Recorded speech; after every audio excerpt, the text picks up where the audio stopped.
നമസ്കാരം, spoken English ക്ലാസ്സിൻ്റെ പുതിയൊരു എപ്പിസോഡിൽ സ്വാഗതം. ഇന്ന് നമ്മൾ ഡിസ്കസ് ചെയ്യാൻ പോകുന്നത് ട്രാവൽ റിലേറ്റഡ് ആയിട്ടുള്ള ഫ്രേസൽ വെർബുകളെ പറ്റിയാണ് ഇന്നത്തെ ക്ലാസ് നമ്മൾ ഡിസ്കസ് ചെയ്യാൻ പോകുന്നത്. സോ ഡയറക്റ്റ് തന്നെ നമ്മുടെ ക്ലാസ്സിലോട്ട് കയറാം. അപ്പോൾ ട്രാവൽ റിലേറ്റഡ് ആയിട്ടുള്ള ഫ്രേസൽ വെർബുകൾ. അപ്പോൾ തന്നെ ഫ്രേസൽ വെർബുകൾ എന്താണെന്ന് എല്ലാവർക്കും അറിയാമെന്ന് വിചാരിക്കുന്നു. ഫ്രേസൽ വെർബുകൾ എന്ന് വെച്ചാൽ ഒന്നുമില്ല, വെർബ് പ്ലസ് പ്രിപ്പോസിഷനെയാണ് നമ്മൾ പറയുന്നത് ഫ്രേസൽ വെർബുകൾ എന്ന് നമ്മൾ പറയുന്നത്. ഞാൻ സ്ലൈഡിൽ എഴുതിയിരിക്കുന്നത് കുറച്ച് ഫ്രേസൽ വെർബുകളാണ്. Get in, get up, get on, get over, ഇവയൊക്കെ ഫ്രേസൽ വെർബുകളാണ്. ഇവ നിങ്ങൾക്ക് ശ്രദ്ധിച്ചാൽ അറിയാം. ഗെറ്റിൻ്റെ കൂടെ ഞാൻ ഇന്ന് ചേർത്തിരിക്കുന്നു, തൊട്ടടുത്ത വേർഡിൽ ഞാൻ ഗെറ്റിൻ്റെ കൂടെ അപ്പ് ചേർത്തിരിക്കുന്നു, തൊട്ടടുത്തതിൽ ഞാൻ ഗെറ്റിൻ്റെ കൂടെ ഓൺ ചേർത്തിരിക്കുന്നു, തൊട്ടടുത്തതിൽ ഞാൻ ഗെറ്റിൻ്റെ കൂടെ ഓവർ ചേർത്തിരിക്കുന്നു. അതായത് ഗെറ്റിൻ്റെ കൂടെ നമ്മളെല്ലാം ഓരോ പ്രിപ്പോസിഷനുകളാണ് ചേർത്തിരിക്കുന്നത്. സോ ഇങ്ങനെ വരുന്ന ആ കോമ്പിനേഷനെയാണ് നമ്മൾ പറയുന്നത് ഫ്രേസൽ വെർബുകൾ എന്ന് പറയുന്നത്. അതേപോലെ തന്നെ ഫ്രേസൽ വെർബുകൾ പല രീതിയിലുള്ള ആശയങ്ങളാണ് സെൻറ്റൻസുകളിൽ നൽകുന്നത്. സോ അത് ഓർത്ത് വെച്ചിരിക്കുക. നമ്മുടെ ഇംഗ്ലീഷിൽ കുറച്ച് പ്രയാസമുള്ള ഒരു സെക്ഷനാണ് ഫ്രേസൽ വെർബുകൾ എന്ന് പറയുന്നത്. അതായത് ഗെറ്റിന് തന്നെ പല രീതിയിലുള്ള ആശയങ്ങൾ പല സെൻറ്റൻസുകളിൽ കൊടുക്കുന്നുണ്ട്. സോ അത് ജസ്റ്റ് ഓർത്ത് വെച്ചിരിക്കുക. ഇവയൊക്കെ നമുക്ക് പഠിച്ചേ പറ്റത്തുള്ളൂ, സെപ്പറേറ്റ് ആയിട്ട് പഠിച്ചേ പറ്റത്തുള്ളൂ. എന്നാലേ ചില സമയത്ത് നമുക്ക് കറക്റ്റ് സെൻറ്റൻസിൽ നമ്മളിപ്പോൾ വായിക്കുകയാണെങ്കിൽ, നമ്മൾ പറയുകയാണെങ്കിൽ കുഴപ്പമില്ല. ചിലവർ നമ്മളോട് പറയുമ്പോൾ നമുക്കത് എന്തുവാണെന്ന് മനസ്സിലാവണമെന്നുണ്ടെങ്കിൽ നമ്മളിതിനകത്ത് ഫ്രേസൽ വെർബുകളുടെ ആശയങ്ങൾ മനസ്സിലാക്കി വെച്ചാലേ സാധിക്കത്തുള്ളൂ. അപ്പോൾ അത് ഓർത്ത് വെച്ചിരിക്കുക. Get in, get up, get on, get over അതിൻ്റെയൊക്കെ ക്ലാസ് ഞാൻ സെപ്പറേറ്റ് എടുക്കുന്നതായിരിക്കും. ഇത് നമ്മൾ ഡിസ്കസ് ചെയ്യാൻ പോകുന്നത് ട്രാവൽ ഫ്രേസൽ വെർബുകളാണ്. അതായത് ട്രാവൽ റിലേറ്റഡ് ആയിട്ടുള്ള നമ്മൾ യൂസ് ചെയ്യുന്ന കുറച്ച് ഫ്രേസൽ വെർബുകളാണ് നമ്മൾ യൂസ് ചെയ്യാൻ പോകുന്നത്. അതേപോലെ തന്നെ നമ്മൾ സംസാരിക്കുമ്പോൾ നമ്മുടെ കോൺവെർസേഷനിലൊക്കെ ഈ ഫ്രേസൽ വെർബുകൾ സ്ഥിരമായിട്ട് നമ്മൾ യൂസ് ചെയ്യുന്നത്, പ്രത്യേകിച്ച് ട്രാവൽ റിലേറ്റഡ് ആയിട്ടുള്ളത്. അപ്പോൾ ഇതൊക്കെ നമ്മൾ അറിഞ്ഞിരിക്കേണ്ടതാണ്. നമ്മളോട് ഒരാൾ പറഞ്ഞാൽ നമുക്ക് ഇന്നതാണ് കാര്യമെന്ന് മനസ്സിലാക്കണമെങ്കിൽ നമുക്ക് ആ കാര്യം അറിഞ്ഞിരിക്കണം. ഇന്ന ഫ്രേസൽ വെർബുകളുടെ ആശയം നമ്മൾ അറിഞ്ഞിരിക്കണം. അപ്പോൾ വളരെ ഇമ്പോർട്ടൻ്റ് ആണ് ഇന്നത്തെ ക്ലാസ്. ഞാൻ ഇന്ന് ഡിസ്കസ് ചെയ്യാൻ പോകുന്ന ഫ്രേസൽ വെർബുകളൊക്കെ നിങ്ങൾ പലപ്പോഴും പല സ്ഥലങ്ങളിൽ, എയർപോർട്ടിലും റെയിൽവേ സ്റ്റേഷനുകളിലൊക്കെ നിങ്ങൾ കേട്ടിട്ടുള്ളതാണ്. സോ നമുക്ക് ജസ്റ്റ് ഒന്നുകൂടെ റിവൈസ് ചെയ്യുകയാണ്. സോ ഇത് തീർച്ചയായിട്ടും അറിഞ്ഞിരിക്കേണ്ടതാണ്. നമ്മൾ സ്ഥിരമായിട്ട് നമ്മുടെ സംസാരത്തിൽ യൂസ് ചെയ്യുന്നതുമാണ്. സോ വളരെ ഇമ്പോർട്ടൻ്റ് ആണ് ഇന്നത്തെ ക്ലാസ്. അപ്പോൾ നമുക്ക് ഇന്നത്തെ ക്ലാസ്സിലോട്ട് കിടക്കാം. ട്രാവൽ റിലേറ്റഡ് ആയിട്ടുള്ള ഫ്രേസൽ വെർബുകൾ. ഒന്നാമത്തത് ഡ്രോപ്പ് ഓഫ്. ഡ്രോപ്പ് ഓഫ് എപ്പോഴാണ് നമ്മൾ യൂസ് ചെയ്യുന്നത് വെച്ചാൽ, നമ്മൾ ഒരാളെ വേറൊരു സ്ഥലത്ത് കൊണ്ടാക്കുന്നതിനെയാണ് നമ്മൾ ഡ്രോപ്പ് ഓഫ് എന്ന് പറയുന്നത്. അതായത് നമ്മുടെ റിലേറ്റീവ്സിനെയോ നമ്മുടെ ഫ്രണ്ട്സിനെയൊക്കെ നമ്മൾ റെയിൽവേ സ്റ്റേഷനിൽ അല്ലെങ്കിൽ എയർപോർട്ടിലൊക്കെ നമ്മൾ യാത്ര അയക്കാൻ കൊണ്ടുവിടുമല്ലോ. എവിടെയെങ്കിലും കൊണ്ടുചെന്നാക്കുമല്ലോ. യാത്ര എന്ന് വെച്ചാൽ എന്ത് യാത്രയാകാം. അപ്പോൾ നമ്മൾ എവിടെയെങ്കിലും കൊണ്ടുചെന്നാക്കുമല്ലോ, എവിടെയെങ്കിലും കൊണ്ടുചെന്നാക്കിയിട്ട് നമ്മൾ തിരിച്ചു വരുമോ, നമ്മൾ ഡ്രോപ്പ് ചെയ്തിട്ട് തിരിച്ചു വരുള്ളൂ. ആ സന്ദർഭങ്ങളിൽ നമ്മൾ ഉപയോഗിക്കുന്ന ഒരു ഫ്രേസൽ വെർബാണ് ഡ്രോപ്പ് ഓഫ് എന്ന് പറയുന്നത്. ജസ്റ്റ് നമുക്കൊരു സെൻറ്റൻസ് നോക്കാം. We drop Frank off at the airport. അവിടെ നിങ്ങൾക്ക് ശ്രദ്ധിച്ചാൽ അറിയാം, ഞങ്ങൾ ഫ്രാങ്കിനെ എയർപോർട്ടിൽ കൊണ്ടുചെന്നാക്കി എന്നാണ് അതിൻ്റെ ആശയം. സോ അവിടെ ഡ്രോപ്പ് ഓഫ് യൂസ് ചെയ്തിരിക്കുന്നത് കൊണ്ടുചെന്നാക്കി എന്നൊരു ആശയം കൊടുക്കാനായിട്ടാണ്. അപ്പോൾ അവിടെ നിങ്ങൾക്ക് ശ്രദ്ധിച്ചാൽ അറിയാം, ഫ്രാങ്ക് എന്ന് പറഞ്ഞ പേര് നമ്മൾ ഡ്രോപ്പിൻ്റെയും നമ്മുടെ പ്രിപ്പോസിഷനായ ഓഫിൻ്റെയും ഇടയ്ക്കാണ് നമ്മൾ വെച്ചിരിക്കുന്നത്, അതായത് ഇട്ടിരിക്കുന്നത്. സോ ചില സമയത്ത് നമുക്ക് പേരുകൾ, നെയിംസൊക്കെ നമുക്ക് ഡ്രോപ്പിൻ്റെയും നമ്മുടെ പ്രിപ്പോസിഷൻ, അതായത് നമ്മുടെ വെർബിൻ്റെയും പ്രിപ്പോസിഷൻ്റെയും ഇടയ്ക്ക് നമുക്ക് യൂസ് ചെയ്യാം. എല്ലാ ഫ്രേസൽ വെർബുകൾക്കുമില്ല, ചില ഫ്രേസൽ വെർബുകൾക്ക് മാത്രം. സോ ഇവിടെ നമുക്ക് സാധിക്കും, ഡ്രോപ്പ് ഓഫ് നമുക്ക് സാധിക്കും. അതാണ് നമ്മൾ എഴുതിയിരിക്കുന്നത്, we drop Frank off at the airport. So ഞങ്ങൾ ഫ്രാങ്കിനെ എയർപോർട്ടിൽ ചെന്ന് കൊണ്ടാക്കി എന്നാണ് അതിനത്, കൊണ്ടുചെന്നാക്കി എന്നാണ് അതിൻ്റെ ആശയം. അപ്പോൾ അത് പിടികിട്ടിയെന്ന് വിചാരിക്കുന്നു. ജസ്റ്റ് ഒരു ക്വസ്റ്റ്യനും കൂടെ നോക്കാം അതിൻ്റെ കൂടെ ഉള്ള, അത് വെച്ച് ഡ്രോപ്പ് ഓഫ് വെച്ചുള്ളത് നോക്കാം. Can you drop the kids of at the school this morning. അവിടെ നിങ്ങൾക്ക് ശ്രദ്ധിച്ചറിയാം, നമ്മൾ ദ കിഡ്സ് നമ്മൾ ഡ്രോപ്പിൻ്റെയും ഓഫിൻ്റെയും ഇടയ്ക്ക് നമുക്ക് ഇടുവാൻ സാധിച്ചിട്ടുണ്ട്. എല്ലാ ഫ്രേസൽ വെർബുകൾക്കും ഇല്ല, ചില ഫ്രേസൽ വെർബുകൾക്ക് മാത്രമേ ഉള്ളൂ. അപ്പോൾ അതും ഓർത്ത് വെച്ചിരിക്കാം. ഇനി രണ്ടാമത്തെ നമ്മുടെ ഫ്രേസൽ വെർബിലോട്ട് പോവാം. See of. സീ ഓഫ് നമ്മൾ എപ്പോഴാണ് യൂസ് ചെയ്യുന്നതെന്ന് വെച്ചാൽ, നമ്മൾ ഗുഡ് ബൈ പറയത്തില്ല, നമ്മൾ ഒരാളെ യാത്ര ചെയ്തിട്ട് നമ്മൾ ഗുഡ് ബൈ പറയത്തില്ല. ഒരാൾ ഈ ലോങ് യാത്രയ്ക്കൊക്കെ പോകുമ്പോഴാണ് നമ്മൾ ഗുഡ് ബൈ പറയാം. അപ്പോൾ ഇങ്ങനെ ലോങ് യാത്രയ്ക്കൊക്കെ പോകുമ്പോൾ ഗുഡ് ബൈ പറയാൻ വേണ്ടി നമ്മൾ ഗുഡ് ബൈ പറയത്തില്ല. ആക്ച്വലി അതിനെ എക്സ്പ്രസ് ചെയ്യാൻ വേണ്ടിയിട്ടാണ് നമ്മൾ സീ ഓഫ് എന്ന് പറയുന്നത്. അതെന്താണ് നമുക്ക് ആ സെൻറ്റൻസിലോട്ട് നമുക്കൊരു എക്സാമ്പിൾ സെൻറ്റൻസ് എടുക്കുമ്പോൾ മനസ്സിലാവും.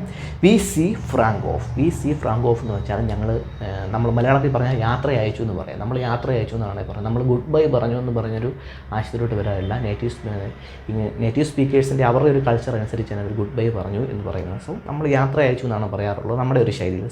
അപ്പോൾ വി സീ ഫ്രാങ്ക് ഓഫ് എന്ന് പറഞ്ഞാൽ ഞങ്ങൾ ഫ്രാങ്കിന് ഗുഡ് ബൈ പറഞ്ഞു, അതായത് യാത്ര അയച്ച് ഗുഡ് ബൈ പറഞ്ഞു എന്നാണ് അതിൻ്റെ ആശയം. We see Frank off. ഇവിടെ നിങ്ങൾക്ക് ശ്രദ്ധിച്ചാൽ അറിയാം, ഫ്രാങ്ക് എന്ന് പറഞ്ഞ പേര് നമ്മൾ സിയുടെയും ഓഫിൻ്റെയും ഇടയ്ക്കാണ് വെച്ചിരിക്കുന്നത്. എല്ലാ ഫ്രേസൽ വെർബുകൾക്കും ഇല്ല, ചിലതിന് മാത്രം. സോ ഇവിടെ നമുക്ക് ഇടുവാൻ സാധിക്കും സിയുടെയും ഫ്രാങ്കിൻ്റെയും, അതായത് നമ്മുടെ വെർബിൻ്റെയും പ്രിപ്പോസിഷൻ്റെയും മിഡിലായിട്ട് നമുക്ക് പേര് എന്ത് വേണം, നമുക്ക് ഫ്രാങ്ക് എന്ന് ഇടാം, നമ്മുടെ ഫാദർ എന്ന് ഇടാം, നമ്മുടെ കിഡ്സ് എന്ന് ഇടാം, എന്ത് വേണം ഇടാം. അപ്പം നമ്മുടെ ആ പേര് നമുക്ക് ഇടുവാൻ സാധിക്കും. സോ അതും ഓർത്ത് വെച്ചിരിക്കുക. അതേപോലെ തന്നെയാണ് ഒരു എക്സാമ്പിൾ അവിടെ എഴുതിയിരിക്കുന്നത്, Annie so Terry of at the station. അതായത് ആനി ടെറിയെ ഗുഡ് ബൈ പറഞ്ഞു, അത് സ്റ്റേഷനിൽ വെച്ച് യാത്ര അയച്ചു അല്ലെങ്കിൽ ഗുഡ് ബൈ പറഞ്ഞു എന്നാണ് അതിൻ്റെ ആശയം. അതേപോലെ തന്നെ they've gone to the airport to see their son off. ഇവിടെ നിങ്ങൾക്ക് ശ്രദ്ധിക്കാം, ദ സണ്ണ് നമ്മുടെ വെർബിൻ്റെയും ഓഫിൻ്റെ ഇടയിൽ വന്നിട്ടുണ്ട്. They've gone to the airport see their son off. അവിടെയും അതിൻ്റെ ആശയം എന്ന് വെച്ചാൽ ജസ്റ്റ് മനസ്സിലായെന്ന് വിചാരിക്കും. ഞാൻ മലയാളം ആശയത്തിലോട്ട് കിടക്കുന്നില്ല, നമുക്ക് തീരത്തില്ല, അതുകൊണ്ടാണ്. സോ അപ്പോൾ അവരവരുടെ മകനെ യാത്ര അയച്ചു അല്ലെങ്കിൽ ഗുഡ് ബൈ പറഞ്ഞു എന്നാണ് അതിൻ്റെ ആശയം. സോ ഗുഡ് ബൈ പറയാൻ പോയി എന്നാണ് അതിൻ്റെ ആശയം. സോ അപ്പോൾ അത് പിടികിട്ടിയെന്ന് വിചാരിക്കുന്നു. അടുത്ത സെൻറ്റൻസിലോട്ട് പോകാം. ടേക്ക് ഓഫ് നമ്മൾ എപ്പോഴാണ് യൂസ് ചെയ്യുന്നത്, അതായത് നമ്മൾ കൂടുതൽ കേട്ടിട്ടുള്ള ഒരു വേർഡാണ് ടേക്ക് ഓഫ് എന്ന് പറയുന്നത്. എവിടെയാണെന്ന് വെച്ചാൽ എയർപോർട്ട്. നിങ്ങൾ എയർപോർട്ടിൽ പോയവർക്കറിയാം, ടേക്ക് ഓഫ് എപ്പോഴും അവിടെ അനൗൺസ്മെൻറ്റ് ചെയ്യുന്ന ഒരു ഫ്രേസൽ വെർബാണ് ടേക്ക് ഓഫ് എന്ന് പറയുന്നത്. അതായത് പ്ലെയിൻ എയർപോർട്ടിൽ നിന്ന് പോകുന്നതിനെയാണ്, അതായത് പറന്നു പോകത്തില്ല, അതിനെയാണ് നമ്മൾ പറയുന്നത് ടേക്ക് ഓഫ് എന്ന് പറയുന്നത്. സോ അത് ഓർത്ത് വെച്ചിരിക്കുക. എയർപോർട്ടിലൊക്കെ പോകുന്നവർ തീർച്ചയായിട്ടും അറിഞ്ഞിരിക്കേണ്ട ഒരു ഫ്രേസൽ വെർബാണ് ടേക്ക് ഓഫ് എന്ന് പറയുന്നത്. എപ്പോഴും അവിടെ അനൗൺസ്മെൻറ്റ് വരാറുള്ളതാണ് ടേക്ക് ഓഫ് വെച്ച്. സോ ടേക്ക് ഓഫിൻ്റെ ആശയം അറിഞ്ഞിരിക്കുക.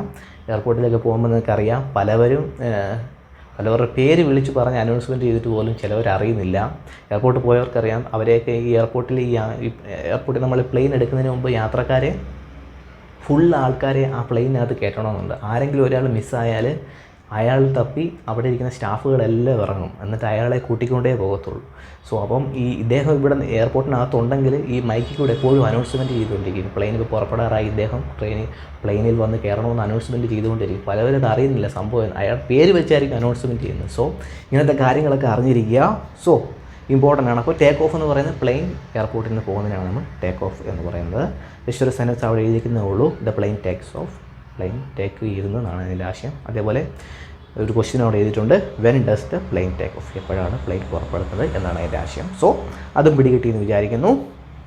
അടുത്ത് നമ്മുടെ ഫ്രേസൽ വെർബിലോട്ട് പോവാം. ഗെറ്റിനും നമ്മൾ റെയിൽവേ സ്റ്റേഷനിലും എയർപോർട്ടിലും ഒക്കെ കേൾക്കാറുള്ള ഒരു ഫ്രേസൽ വെർബാണ്. ഗെറ്റിൻ എന്ന് വെച്ചാൽ അറൈവ് ചെയ്യുക എന്നാണ് അതിൻ്റെ അർത്ഥം, അതായത് എത്തിച്ചേരുക എന്നാണ് അതിൻ്റെ ആശയം. നമുക്ക് നോക്കാം, ഒരു എക്സാമ്പിൾ സെൻറ്റൻസ് നോക്കാം. ഫ്രാങ്ക് ഗെറ്റ്സ് ഇൻ 9 PM എന്ന് വെച്ചാൽ ഫ്രാങ്ക് 9 മണിക്ക് എത്തും എന്നാണ് അതിൻ്റെ ആശയം. അല്ലെങ്കിൽ ഫ്രാങ്കിൻ്റെ എയർപ്ലെയിൻ 9 മണിക്ക് എത്തും എന്നാണ് അതിൻ്റെ ആശയം. അതാണ് അവിടെ എഴുതിയിരിക്കുന്നത്. Frank's plane gets in at 9 PM. 9 മണിക്ക് ഫ്രാങ്ക് എത്തിച്ചേരും എന്നാണ് അതിൻ്റെ ആശയം. സോ അപ്പോൾ എത്തിച്ചേരുക എന്നൊരാശയമാണ് ഉള്ളത്. നിങ്ങൾ എയർപോർട്ടിലൊക്കെ നിങ്ങൾക്ക് കേൾക്കാൻ സാധിക്കും, ഇന്ന ട്രെയിൻ ഇത്ര മണിക്ക് വന്നു എത്തിച്ചേരും എന്നൊക്കെ പറയാൻ വേണ്ടി ഗെറ്റിനാണ് യൂസ് ചെയ്യുന്നത്. സോ അതും ഓർത്ത് വെച്ചിരിക്കുക. അതാണ് എഴുതിയിരിക്കുന്നത്, the Mumbai train gets in at 10:05. അതായത് 10:05 മുംബൈ ട്രെയിൻ എത്തും എന്ന് പറഞ്ഞൊരു സെൻറ്റൻസ് ആണ്. സോ അപ്പോൾ അവിടെ ഗെറ്റിൻ നമ്മൾ യൂസ് ചെയ്യുന്നത് അറൈവ് ചെയ്യുക എന്നൊരു ആശയം കൊടുക്കാൻ വേണ്ടിയിട്ടാണ് നമ്മൾ ഗെറ്റിൻ നമ്മൾ യൂസ് ചെയ്യുന്നത്. സോ അതും ഓർത്ത് വെച്ചിരിക്കുക. അടുത്ത ഫ്രേസൽ വെർബിലോട്ട് പോവാം. ചെക്ക് ഇൻ നമ്മൾ യൂസ് ചെയ്യുന്നത് ഹോട്ടലിലൊക്കെ പോയവർക്കറിയാം. നമ്മൾ ചെക്ക് ഇൻ ചെയ്യാന്ന് വെച്ചാൽ നമ്മൾ രജിസ്റ്റർ ചെയ്യുക. നമ്മുടെ റിസപ്ഷനിൽ പോയിട്ട് ഏത് ഹോട്ടലിലാണ് പോകുന്നത് അവിടെ പോയി റിസപ്ഷനിൽ പോയിട്ട് നമ്മൾ രജിസ്റ്റർ ചെയ്യുന്നതിനെയാണ് നമ്മൾ പറയുന്നത്. അതായത് നമ്മുടെ പേരും നമ്മുടെ കാര്യങ്ങളും ഒക്കെ അവിടെ എഴുതി വെക്കും. സോ അതിനെയാണ് നമ്മൾ പറയുന്നത് ചെക്ക് ഇൻ എന്ന് പറയുന്നത്. 2 സെൻറ്റൻസ് നോക്കാം. ഹോട്ടലിലൊക്കെ പോയവർക്ക് സ്ഥിരമായിട്ട് അറിയാം. സോ അതിനെയാണ് ചെക്ക് ഇൻ എന്ന് പറയുന്നത്. 2 സെൻറ്റൻസ് നോക്കാം. ഫ്രാങ്ക്സ് ചെക്ക് ഇൻ എന്ന് വെച്ചാൽ ഫ്രാങ്ക് ഹോട്ടലിൽ അഡ്രസ്സ് കൊടുത്ത് ചെക്ക് ഇൻ ചെയ്തെന്നാണ് അതിൻ്റെ ആശയം. അതേപോലെ തന്നെ Frank checks in to the hotel, അതും അതിൻ്റെ ആശയം തന്നെയാണ്. ഫ്രാങ്ക് ചെക്ക് ചെയ്ത്, അതായത് റിസപ്ഷനിൽ പേരൊക്കെ ചെക്ക് ചെയ്ത് പോയി എന്നാണ് അതിൻ്റെ ആശയം.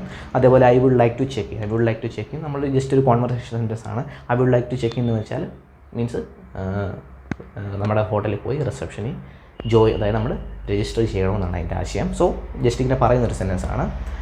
സോ അപ്പോൾ അത്രയും പിടികിട്ടിയെന്ന് വിചാരിക്കുന്നു. ചെക്കിൻ്റെ ആശയം എന്ന് വെച്ചാൽ നമ്മൾ ഹോട്ടലിലായാലും ഏത് ഹോട്ടലിലായാലും അവിടെ നമ്മുടെ പേരുകൾ രജിസ്റ്റർ ചെയ്യുന്നതിനെയാണ് പറയുന്നത്. റിസപ്ഷനിൽ പോയി പേരുകൾ രജിസ്റ്റർ ചെയ്യുന്നതിനെയാണ് നമ്മൾ പറയുന്നത് ചെക്ക് ഇൻ എന്ന് നമ്മൾ പറയുന്നത്.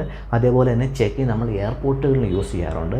നമ്മൾ എയർപോർട്ടിലൊക്കെ നമ്മൾ യാത്രയ്ക്ക് പോകുമ്പോൾ നമ്മൾ അവിടെ ഫസ്റ്റ് ചെന്ന് നമ്മൾ ചെക്ക് ഇൻ എന്ന് പറഞ്ഞൊരു പരിപാടിയുണ്ട്. ശ്രദ്ധിച്ച് കാണും, നമ്മുടെ ബാഗും നമ്മുടെ ടിക്കറ്റും നമ്മുടെ പാസ്പോർട്ടൊക്കെ കൊടുത്ത് ചെക്ക് ഇൻ ചെയ്യുന്നൊരു പ്രോസസ്സുണ്ട്. നമ്മുടെ എയർ ഹോസ്റ്റേഴ്സ് നമ്മുടെ ഫസ്റ്റ് ചെക്ക് ഇൻ ചെയ്യുന്ന പ്രോസസ്സുണ്ട്. ആ പ്രോസസ്സിന് നമ്മൾ ചെക്ക് ഇൻ എന്നാണ് പറയുന്നത്. സോ അതും ഓർത്ത് വെച്ചിരിക്കുക. എയർപോർട്ടുകളിൽ യൂസ് ചെയ്യുന്ന ഒരു ഫ്രേസൽ വെർബാണ് ചെക്ക് ഇൻ എന്ന് പറയാം. സോ അതും ഓർത്ത് വെച്ചിരിക്കുക. അതിൻ്റെ ജസ്റ്റ് ഒരു സെൻറ്റൻസ് ആണ് അവിടെ ഇരിക്കുന്നത്. You must check in at least 1 hour before the flight എന്ന് വെച്ചാൽ നിങ്ങൾ അതായത് നിങ്ങൾ എയർപോർട്ടിലൊക്കെ നിങ്ങളോട് സാധാരണ ആൾക്കാർ പറയുന്ന സെൻറ്റൻസാണ്. സോ അതുകൊണ്ട് ചെക്കിൻ ഓർത്ത് വെച്ചിരിക്കുക. ചെക്കിൻ എന്ന് പറഞ്ഞാൽ എയർപോർട്ടിൽ ഞാൻ പറഞ്ഞതിൻ്റെ കൂട്ട് അവിടെയും എല്ലാ പാസഞ്ചേഴ്സിനും അവർ യാത്ര പുറപ്പെടുന്നതിന് മുമ്പ് ഒരു ടിക്കറ്റും പാസ്പോർട്ടും കാണിക്കുന്ന ആ പ്രോസസ്സിനെയാണ് പറയുന്നത് ചെക്കിൻ എന്ന് പറയുന്നത്. സോ നമ്മുടെ ലഗേജൊക്കെ ആ സമയത്താണ് നമ്മളവിടെ സബ്മിറ്റ് ചെയ്യുന്നത്. സോ അതും ഓർത്ത് വെച്ചിരിക്കുക. അടുത്ത നമ്മുടെ ഫ്രേസൽ വെർബിലോട്ട് പോവാം. Check out. ചെക്ക് ഔട്ട് എന്ന് പറയുന്നത് ചെക്കിൻ്റെ നേരെ ഓപ്പോസിറ്റാണ്. അതായത് നമ്മൾ ഹോട്ടലിൽ നിന്നോ നമ്മൾ താമസിക്കുന്ന ഏത് സ്ഥലത്തു നിന്നായാലും നമ്മൾ അവിടുന്ന് പുറപ്പെടുക, അവിടുന്ന് ലീവ് ചെയ്യുമല്ലോ. ലീവ് ചെയ്യുമ്പോൾ അവിടുത്തെ പേയ്മെൻറ്റൊക്കെ അടച്ചിട്ടായിരിക്കും നമ്മൾ ലീവ് ചെയ്യുന്നത്. അതിനെയാണ് നമ്മൾ പറയുന്നത് ചെക്ക് ഔട്ട് എന്ന് പറയുന്നത്. അതായത് ജസ്റ്റ് ഒരു സെൻറ്റൻസ് അവിടെ ഇരിക്കുന്നത് കാണാം. ഫ്രാങ്ക്സ് ചെക്ക് ഔട്ട് എന്ന് വെച്ചാൽ ജസ്റ്റ് ഹോട്ടൽ സംഭാഷണമാണ്. ഫ്രാങ്ക്സ് ചെക്ക് ഔട്ട് എന്ന് വെച്ചാൽ ഫ്രാങ്ക് ചെക്ക് ഔട്ട് ചെയ്തെന്ന് പോയെന്നാണ് അതിൻ്റെ അർത്ഥം. അതായത് പേയ്മെൻറ്റൊക്കെ ക്ലിയർ ആക്കിയിട്ട് അദ്ദേഹം അവിടുന്ന് ലീവ് ചെയ്തെന്നാണ് അതിൻ്റെ ആശയം. അതേപോലെ തന്നെ ടോം ഓൾറെഡി ജസ്റ്റ് ഒരു സെൻറ്റൻസ് എഴുതിയിരിക്കുന്നുള്ളൂ. Tom had already check out the hotel. അതായത് ടോം നേരത്തെ തന്നെ ചെക്ക് ഔട്ട് ചെയ്തെന്നാണ് അതിൻ്റെ ആശയം. ഹോട്ടലിൽ നിന്ന് ചെക്ക് ഔട്ട് ചെയ്യുന്നതാണ് ആശയം. അപ്പം ചെക്ക് ഔട്ട് ചെയ്യുന്നത് വെച്ചാൽ എന്താണ്, ഹോട്ടലിൽ നിന്ന് നമ്മൾ നമ്മുടെ പേയ്മെൻറ്റൊക്കെ കംപ്ലീറ്റ് ചെയ്ത് നമ്മൾ അവിടെ നിന്ന് ലീവ് ചെയ്യുന്നതിനെയാണ് നമ്മൾ പറയുന്നത് ചെക്ക് ഔട്ട് എന്ന് നമ്മൾ പറയുന്നത്. സോ അത് ഓർത്ത് വെച്ചിരിക്കുക. ഇങ്ങനത്തെ ഫ്രേസൽ വെർബുകളൊക്കെ ഇമ്പോർട്ടൻ്റ് ആണ്. കേൾക്കുമ്പോൾ സിമ്പിളാണെന്ന് തോന്നും, പക്ഷേ ഇമ്പോർട്ടൻ്റ് ആണ്. അതേപോലെ തന്നെ ചെക്ക് ഔട്ടിനും അതേപോലെ തന്നെ ഇതുവരെ ഞാൻ എടുത്ത ഒട്ടുമിക്ക ഫ്രേസൽ വെർബുകൾക്കും പല രീതിയിലുള്ള ആശയമുണ്ട്. അതൊന്നും ഞാൻ ഡിസ്കസ് ചെയ്തിട്ടില്ല. ട്രാവൽ റിലേറ്റഡ് ആയിട്ടുള്ള മാത്രമേ നമ്മൾ ഡിസ്കസ് ചെയ്തിട്ടുള്ളൂ. സിയോപ്പിനും ഡ്രോപ്പ് ഓഫിനും ഒക്കെ ഗെറ്റിനും ഒക്കെ പല രീതിയിലുള്ള ആശയങ്ങളുണ്ട്. അവിടോട്ടൊന്നും നമ്മൾ പോയിട്ടില്ല. സോ അത് ഓർത്ത് വെച്ചിരിക്കുക. അടുത്തത് സെറ്റ് ഔട്ട് എന്ന് പറയുന്നത് നമ്മളൊരു ജേർണി സ്റ്റാർട്ട് ചെയ്യുന്നതിനാണ് നമ്മൾ പറയുന്നത് സെറ്റ് ഔട്ട് എന്ന് പറയുന്നത്. അതായത് ജേർണി എന്ന് പറഞ്ഞാൽ നമ്മൾ ഏതെങ്കിലും ഒരു യാത്ര സ്റ്റാർട്ട് ചെയ്യുന്നതിനാണ് നമ്മൾ പറയുന്നത് സെറ്റ് ഔട്ട് എന്ന് പറയുന്നത്. നമുക്ക് നോക്കാം. Frank set out early to explore എന്ന് വെച്ചാൽ ഫ്രാങ്ക് നേരത്തെ തന്നെ തൻ്റെ യാത്ര തുടങ്ങി എന്നാണ് എൻ്റെ ആശയം. അപ്പം സെറ്റ് ഔട്ട് നിങ്ങൾ എവിടെയെങ്കിലും കണ്ടാൽ ആ സെൻറ്റൻസ് കൂടെ നോക്കണം. സെറ്റ് ഔട്ടിന് വേറെ ആശയമുണ്ട്.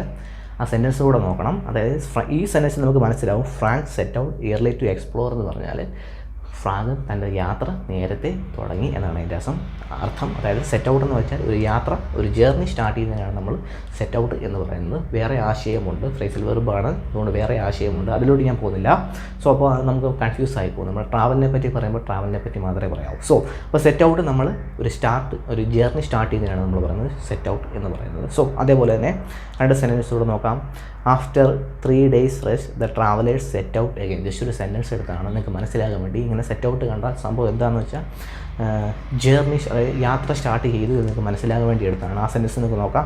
After 3 days rest the travellers set out again എന്ന് വെച്ചാൽ the travellers set out again എന്ന് വെച്ചാൽ ട്രാവലേഴ്സ് വീണ്ടും യാത്ര തുടങ്ങി എന്നാണ് അതിൻ്റെ ആശയം. സോ അത് ഓർത്ത് വെച്ചിരിക്കുക.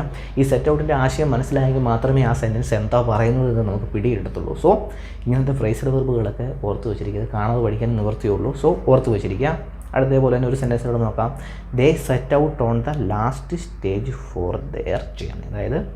അതായത് അവരുടെ ലാസ്റ്റ് സ്റ്റേജിൻ്റെ യാത്ര അവരുടെ ജേർണിയുടെ ലാസ്റ്റ് സ്റ്റേജ് അവർ തുടങ്ങി എന്ന് പറഞ്ഞൊരു സെൻറ്റൻസാണ്. They set out on the last stage of their journey. അതായത് അവരവരുടെ യാത്രയുടെ അവസാനത്തെ ട്രിപ്പ് തുടങ്ങി എന്നാണ് അതിൻ്റെ ആശയം. അപ്പോൾ സെറ്റ് ഔട്ട് എന്ന് പറഞ്ഞാൽ ജേർണി തുടങ്ങിയത്, അവരുടെ യാത്ര തുടങ്ങിയതാണ് അതിൻ്റെ ആശയം. സോ അപ്പോൾ സെറ്റ് ഔട്ടിൻ്റെ ആശയം നമ്മൾ കംപ്ലീറ്റ് ആയിട്ട് മനസ്സിലാക്കി വെച്ചാലേ ഇതെന്താണ് പറയുന്നത് എന്ന് നമുക്ക് മനസ്സിലാകത്തുള്ളൂ. സോ അപ്പോൾ അത് ഓർത്ത് വെച്ചിരിക്കുക.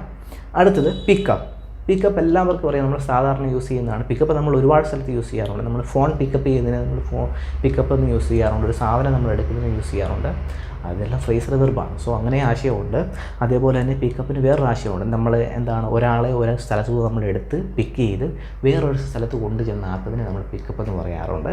സോ അതും ഓർത്ത് വെച്ചിരിക്കുക. അതിൻ്റെ 2 സെൻറ്റൻസാണ് അവിടെ ഇരിക്കുന്നത്.